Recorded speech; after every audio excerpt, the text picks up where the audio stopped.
حسب على البايعنا وعلى الخداع هذا الذهب প্রিয় বন্ধুরা, আপনারা কি জানেন পৃথিবীর মধ্যে একটি স্বর্গদেশ রয়েছে আর যেটিতে সব রকমের শান্তি এবং সুবিধা ভোগ করা যায়। এই দেশের ছোট ছোট বাচ্চারা হেলিকপ্টারে করে স্কুলে যায় এবং এখানকার একজন মানুষের প্রত্যেক মাসের মাথাপিছু আয় লাখ টাকার উপরে। হ্যাঁ বন্ধুরা, আমাদের এই পৃথিবীতে এমন একটি দেশ রয়েছে যার নাম হলো দুবাই। দুবাইকে পৃথিবীর একটি স্বর্গরাজ্য বলা হয়ে থাকে। তাই বন্ধুরা, আজকে আমরা দুবাই দেশ সম্পর্কে এমন এমন তথ্য জানবো যা এর আগে কখনোই শুনিনি। তাই বন্ধুরা, ভিডিওটি প্রথম থেকে শেষ পর্যন্ত দেখার অনুরোধ রইল। আর বন্ধুরা, আপনাদের কাছে একটি ছোট্ট রিকোয়েস্ট, আপনারা যদি আমাদের এই ফেসবুক পেজে এবং এই ইউটিউব চ্যানেলে নতুন হয়ে থাকেন তাহলে অবশ্যই পেজটি এখনই ফলো দিয়ে রাখবেন, ইউটিউব চ্যানেলটি সাবস্ক্রাইব করে পাশে থাকা বেল আইকনটি বাজিয়ে দিবেন পরবর্তী এমন সব আপডেট পাওয়ার জন্য। তো বন্ধুরা, চলুন বেশি কথা না বলে দুবাই দেশের ভিডিওটি শুরু করা যাক। বিশ্বের কাছে স্বপ্নপরিবিলাসী ও অভিজাত্য ও অতুলনীয় সব বিশ্বের একত্রিত করলে যে নামটা আপনার মাথায় আসে তার কথাই বলছি। সংযুক্ত আরব আমিরাতে অফুরন্ত তেলের খনিজ সংমিশ্রণে এই দেশ যেন পৃথিবীর বুকে স্বপ্নপুরী।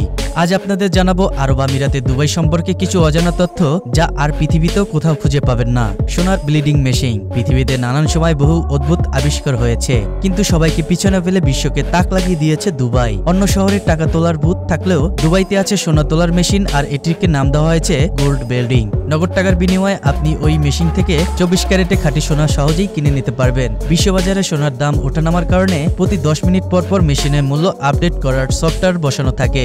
ফ্যাশনের কেন্দ্রবিন্দু দুবাই শহরে অন্যতম আকর্ষণীয় কেন্দ্রীয় দিক এখানকার মানুষেরা ফ্যাশনের বৈচিত্র্য। দুবাই বিভিন্ন দেশ থেকে আসা নাগরিকদের বৈচিত্র্যময় ফ্যাশনে শহরটিকে অন্য সব শহর থেকে আলাদা করে রেখেছে। বিশ্বের ফ্যাশন রাজনীতিতে পরিণত হচ্ছে রোবটের নিয়মে উডেনডুলা দৌড়ের প্রতিযোগিতায় আরব বিশ্বের একটি প্রাচীন খেলা। তবে 2004 সাল থেকে খেলাটি আধুনিক রূপ দিয়েছে দুবাই। মানুষের এমন পরিবর্তন হয়েছে যে মানুষের পরিবর্তে উটের পিঠে রিমোট দিয়ে দৌড় করানো হয়। দুবাইতে আসা অনেক শতাংশই বাসিন্দারা বিদেশি।